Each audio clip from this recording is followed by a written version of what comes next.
Hey there, I want to share with you the tools I use in my mixing process that makes mixing a whole lot easier and faster, and I'm sure to do the same thing for you. If you're new, hit the subscribe button and let's get started. So, when setting up your mixing project, one of the few things you have to set first is your key and your tempo. And sometimes projects do not come with that information. They might just send you the stems and that's it. No tempo information, no key information. Well, there's a free tool you can use to easily detect the tempo and key that's going to be 100% accurate. So there's this tool called vocalremover.org/key dash find. I'm going to link it in the description below so that you can click it and give it a try, right? All you have to do is just add tracks. Just click this button right here, right? And just click track you want to add. It could be wave, it could be MP3. It doesn't upload the track, it just analyzes the track. So you don't have to worry about your songs. So just analyze the whole thing. You can see C major 1 BPM. And when you type it, when you put that in, let's say your pitch correction software, maybe you're using auto-tune, C major, and your project tempo 101 BPM is going to be accurate most of the time. So let's give this a try. So this is 101 BPM. Let's see if this is accurate. I'm going to load up FL Studio right now. 101 BPM. Let's see how accurate it is. I'm going to turn on my metronome and then play.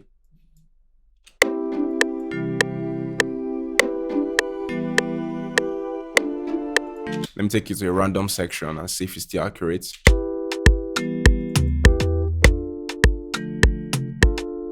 It's accurate, right? So you can see this is how I find my tempo and my key at the same time. It's a very simple website to use to get really good results that's accurate. So the second tool I use is actually auto-tune, but in a different manner, right? So I have my vocal right here. I remember the key finder told us it was key C, right? So I'm going to load up auto-tune right here. Auto-tune, we all know auto-tune is a pitch correction software, right? So set this to C major, right? Low middle, of course. But now I'm not just going to use the regular retune speed and all of that. I'm going to come to graph mode. Now what I'm going to do is called pitch correction. It's different between pitch tuning and pitch correction. Pitch tuning typically is you setting the scale, and auto-tune just tries to snap every note within that scale. But pitch correction, you may want to change the notes that an artist hit. Maybe it's not correct, so you just want to change the notes to another note entirely. That's called pitch correction, right? So auto-tune Pro helps you do that. You can just simply scan the notes, right? And it's going to show you the information on the notes that make up the vocal part. Let's say, for example, you could do this for samples as well, not just vocals, but let's say I want this section, right? I'm going to click track, then pitch, right? So you can see it's already dimming, right? If you want to adjust the timer, so maybe you want rap, you want to be able to adjust the timing, that's fine. But most times I just want to adjust the pitch, okay?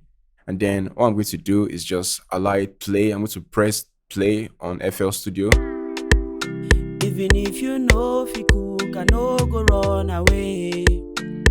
Run away, run away. Even if your belly fat, I no go run away. Run away, run away. So if I... So you can see you're going to have this information right here, right? But now it's not usable in terms of adjusting the pitch. But all you have to do is just come right here, click make notes. And it's going to say make notes or make notes from MIDI. So let's just click make notes. You can see now you can actually adjust. And the good thing I like with this, you can determine the amount of accuracy you like. You can see number of notes 50. Let's take this all the way up. Now we have more notes coming up, and you can actually zoom in by clicking this plus icon right here. You can see we have all the notes that make up the vocal. And remember, this is C major, so this is typically all the white notes, okay? So although this artist actually did hit most of the notes correctly, but let's just say, for example, I want to have this in a different key, right? Let's see how it sounds. It's going to sound a bit funny, but you get the idea. Even if you know, you can see, but if I bring it down here, even if you know, you can keep adjusting. Even if you know, if you could.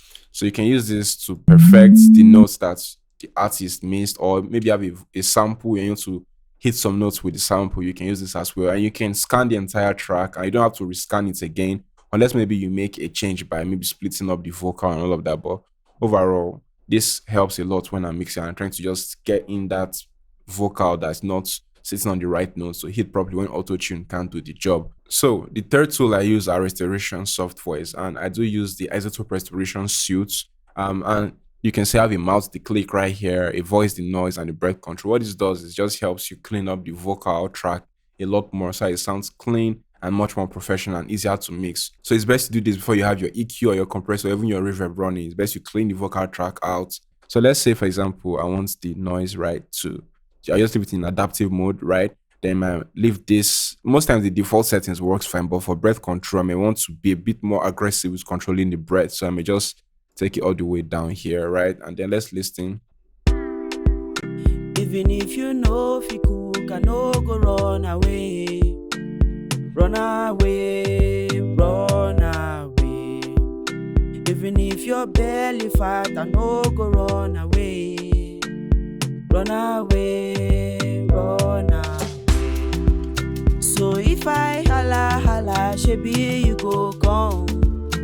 I no go para. So you can see it has about 29 mouse clicks repaired, and the mouse clicks are simply like maybe your tongue movements, your teeth movements, your lip movements. It tries to take that out of your vocal recording. And this breath control, obviously, it cleans up with the breath and the voice, the noise, any background noise, headphone bleeds. It tries to take care of that, and it sounds really, really clean. And now the third on my list is called a reverb calculator. All you have to do is just type in your BPM, and I'm going to link this in the description below. All right. So the BPM of this track is 101 BPM, right? So you can see automatically tells you different reverb settings, large room, small room, tight ambience, hall, and even shows you the delay settings you can input manually for perfect delay and reverb, right? So let's say we're only sticking to the reverb for now. Most times I do use the large room reverb. Like I do use it within these three most times, but most times this is like usually my go-to. All right. So let's use this. Let's see that 7 milliseconds and 2.3 2.3 seconds, because some plugins do not have milliseconds in decay time. It's just seconds. So if you have seconds in your plugin, it will be 2.3 seconds. So let's try to dial this in our reverb plugin. All right. So I'm just going to use the stock FL Studio reverb. This is one of my favorite reverb, by the way. All right. So let's say we want our reverb. Remember, it says this is our decay time. Then large room 37, right? Then that is the delay 37 milliseconds. So I think 36 is the closest we can get to. Sometimes your plugin may not be able to get a pinpoint accuracy. So you just pick the nearest number. So let's see how it sounds. We need to reduce the wetness a little bit. Let's see how it sounds. Even if you know if you cook, I no go run away. Run away, run away. Even if your belly fat, I no go run away. Run away, run away. So if I holla, holla, shebi. So the good thing with using reverb calculator is that it makes your reverb sound in tempo or in sync with the project. It doesn't wash into the next vocal for too long. It just stays in tempo. Just like how you have a delay sometimes. You want it to stay in tempo and not sound scattered all over the place. That's why reverb calculator is important. So the last but not the least is the Ulin loudness meter. This is free, and it's also a paid version, but I'm using the free version. All it does is tells you the loudness level. That's the LUFS range of your track. That's integrated loudness level. So let's see when I play my track, for example.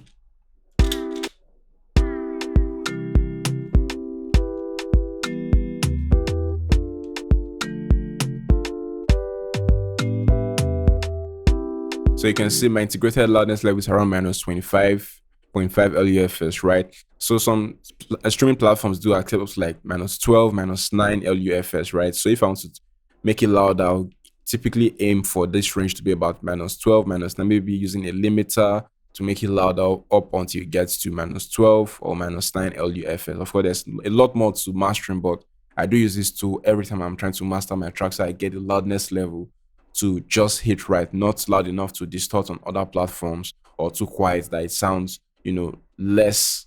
Because sometimes loudness helps the perceived quality. So you don't want it to sound less compared to, or sound less in terms of loudness compared to other tracks that came before it or after it. So you want it to kind of be on the same range of loudness, all right? So that's why this Ulin loudness meter is super important in my mixing process. So these are the tools I use in my mixing process, and I hope it helps you out in making your mixes a lot more easier, because sometimes mixing can be challenging and can be difficult. So if you found this helpful and it's going to make your process easier, why don't you give me with a thumbs up? Why don't you leave me with a thumbs up so other people that need videos like this can easily find it right here on YouTube? I remain Sir Classy. Hit the subscribe button for more tips and tricks. Cheers.